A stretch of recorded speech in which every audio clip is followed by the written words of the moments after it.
Dream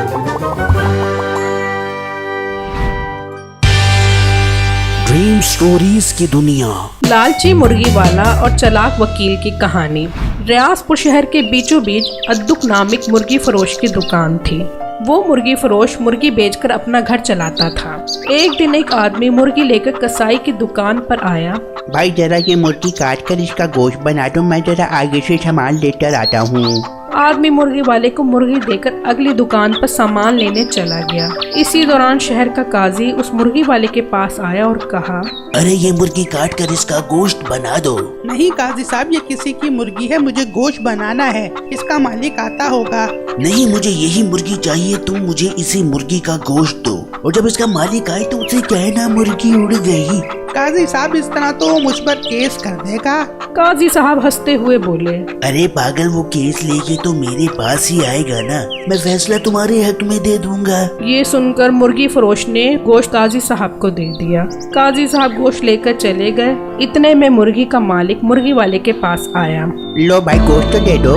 भाई आपकी मुर्गी उड़ गई है। तुम कैसी पागलों वाली बातें कर रहे हो, मजाक मत करो, जल्दी से गोश्त दो। कहा ना मुर्गी उड़ गई है, जो करना है कर लो, कोई गोश्त नहीं है। आदमी परेशान हुआ और उसी काजी के पास गया। काजी साहब, मैंने अपनी मुर्गी कसाई को गोश्त बनाने के लिए दी थी, वो मेरी मुर्गी हड़प कर गया है, मुझे इंसाफ दो। जाओ तुम उस मुर्गी फरोश को मेरे पास लेकर आओ। ठीक है काजी साहब, मैं उसे लेकर आता हूँ। आदमी उस मुर्गी फरोश के पास गया और उसे कहा, चलो मेरे साथ काजी साहब के पास, अब वो तुम्हारा फैसला करेंगे। मुर्गी वाला हंसते हुए बोला, ठीक है चलो चलो, जो करना है कर लो। आदमी मुर्गी वाले को लेकर काजी साहब के पास जा रहा था कि रास्ते में दो लोग आपस में लड़ रहे थे।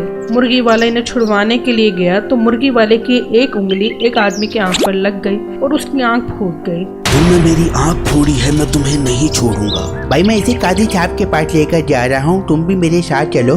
हाँ चलो।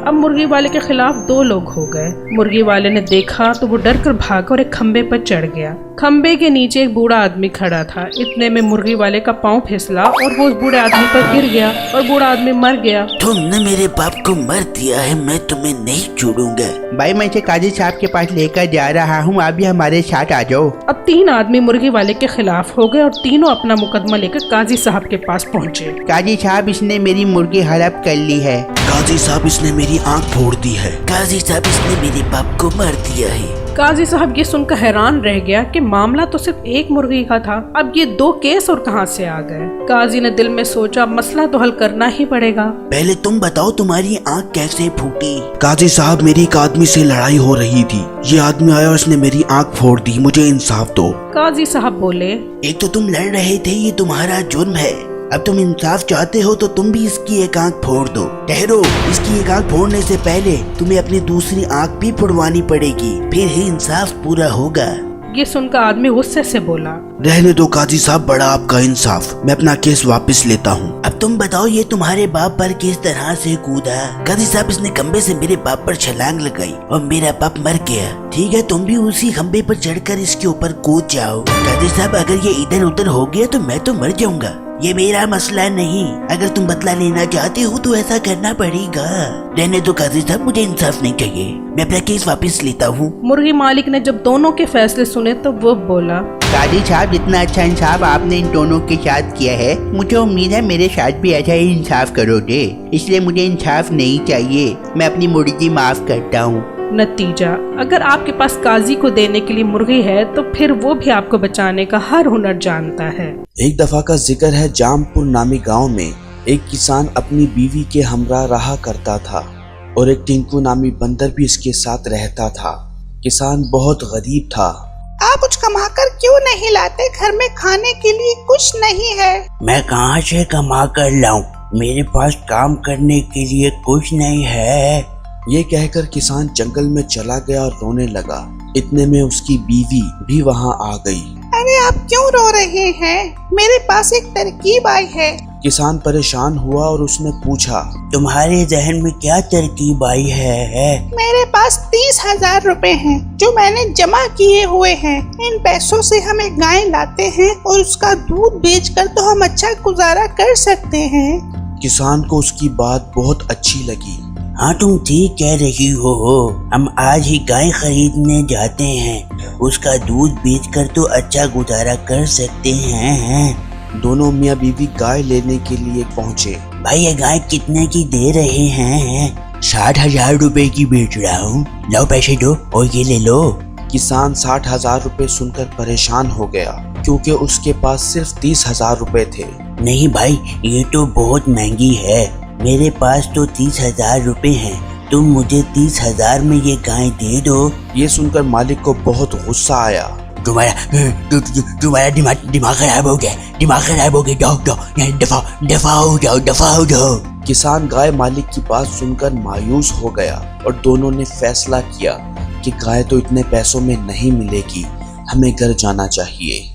ये कहकर दोनों घर जा ही रहे थे कि एक आदमी ने इन्हें रोक लिया। मेरा नाम करमू है, मैं आपको 30,000 रुपए में गाय दिलवा सकता हूँ। ये सुनकर किसान बहुत खुश हुआ और बोला, करमू भाई वो कैसे? मेरी गाय की एक टांग खराब है, लेकिन दूध बहुत ज्यादा देती है, आपको तो दूध ही बेचना है ना? हाँ भाई, हमने तो दूध ही बेचना है। हाँ तो ठीक है, मुझे 30,000 रुपए दो और ये गाय ले जाओ। किसान ने गाय के मालिक को 30,000 रुपए दिए और गाय लेकर घर की तरफ चल पड़ा। घर पहुंचे तो गाय देखकर टिंकू बहुत खुश हुआ। मैं इस गाय की सेवा करूंगा, मैं इसे खाना खिलाया करूंगा। मालिक ने गाय को खड़ा किया और अंदर चला गया। इतने में टिंकू गाय के लिए पानी लेकर आया। गाय ने पानी पिया तो वो पैसे बन गए। एक चोर ये सब कुछ देख रहा था। टिंकू किसान के पास गया और उसे बताया, मालिक ये गाय जादू वाली है, ये तो पानी पीने के बाद पैसे देती है। मालिक बहुत खुश हुआ कि अब हमारे दिन बदल जाएंगे। रात हुई तो चोर गाय को अपने साथ ले गया और इसे पानी पिलाया, लेकिन गाय ने कोई पैसे नहीं दिए। अरे ये तो पैसे नहीं दे रही। चोर समझ गया कि ये गाय उस किसान को ही पैसे देगी। अब मैं ये गाय वापस किसान के घर छोड़ाता हूँ, जब ये पैसे देगी तो पैसे उठा लूंगा। चोर ने गाय वापस किसान के घर खड़ी कर दी और दरख्त के पीछे से देखने लग गया। इतने में टिंकू पानी गाय के आगे रखकर चला गया। गाय ने पानी पिया तो वो फौरन पैसे बन गए। चोर ने पैसे उठाए और वहां से चला गया। कुछ देर बाद टिंकू वहां आया तो देखकर हैरान हो गया कि उस बोल में पैसे नहीं थे। टिंकू किसान के पास गया और बोला, मालिक अब इस थाली में पैसे नहीं हैं, लगता है चोर पैसे ले गया है। किसान के जहन में एक तरकीब आई। अगले दिन टिंकू पानी रखकर दरख्त पर चढ़ गया और देखने लग गया कि कौन पैसे लेने आता है। गाय ने पानी पिया तो वो फौरन पैसे बन गए। इतने में एक चोर आया और पैसे लेकर चला गया। अच्छा तो ये चोर है। टिंकू किसान के पास गया और चोर के बारे में बताया। किसान को बहुत परेशानी हुई कि इस चोर से अब जान कैसे छुड़वाई जाए, ये तो सारे पैसे ले जाएगा।